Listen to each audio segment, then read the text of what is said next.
guys, I'm Jess Brandler. I'm a master lash artist, educator, and supply brand owner. Retention is by far the most common struggle amongst lash artists. Everyone wants a quick solution and to just find the adhesive that magically works perfect for them, but the truth is, if you want optimal retention, you have to make sure that your product is in proper working condition. That is something that is commonly overlooked and way underestimated. Knowing how to prep and dispense your adhesive is so crucial when it comes to making sure that it provides you with long-lasting bonds. It all comes down to what you're doing with your adhesive drops, and I'm going to be sharing with you what those things are. Now here's a little disclaimer. My best advice is to make any and all adjustments based off of what you're seeing your product do, rather than some firm guideline you may have heard or read about. Now that being said, a great rule of thumb is to get a fresh new drop about every 15 or 20 minutes to make sure that you're working with fresh product.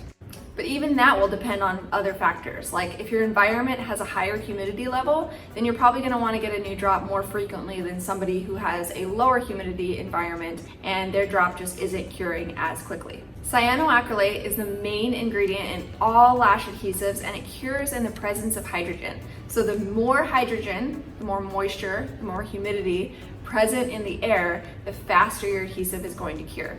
So generally speaking, you'll need to grab a fresh new drop less often if your humidity levels are lower.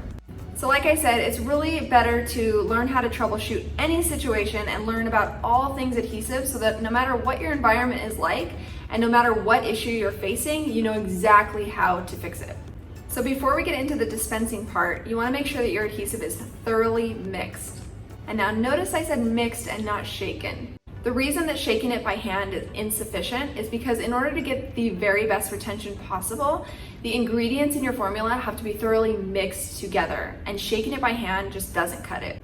When your ingredients are well mixed, they provide the perfect viscosity and consistency, which gives you better performance, which gives you the best retention. Which is why I highly recommend an adhesive mixer machine. It's such a game changer for your lash business. I'll link them below. You want to mix your adhesive well before you begin the set, anywhere from like 20 to 60 seconds, just depending on what you're seeing when you dispense the bottle. And then again for 20 to 30 seconds, every time that you see that your drops are not looking as good as they were when you first started. But trust me, you'll have to do this so much less often than you were shaking it by hand. Once you see the difference an adhesive mixer machine makes, you'll totally understand how an adhesive drop should look. Speaking of which, when you dispense your drop, you should be seeing a round dome-shaped bead, not a puddle. This is the desired result of a drop, because if you're seeing that, then you know that your ingredients are so thoroughly mixed together.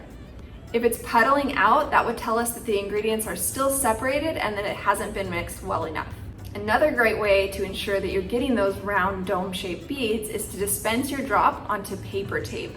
The texture of the surface will really help it to hold that shape. Once you have that desired shape, you're going to want to make sure that you're picking up your adhesive from the center or middle of the drop. The reason for this is because adhesive starts to cure from the bottom, from where it's in contact with the surface that it's on, from the bottom up and around towards the top and then down through the center. Same thing with our bonds on our lashes, they work that way too. So if you're working from the center of the bead, you'll know that you're working with the most fresh portion of the product and not any that's already partially cured. Like I said in the beginning, it's super important to know how to troubleshoot based off of what you're seeing and experiencing and make any and all adjustments based off of that versus just something that you've read or been told to do. So no matter how long it's been since you've gotten a fresh drop, if you're ever seeing it becoming more tacky or stringy or turning white, that'll be a sure sign that it's starting to cure, and it might even be a clue that you need to give it another thorough mixing.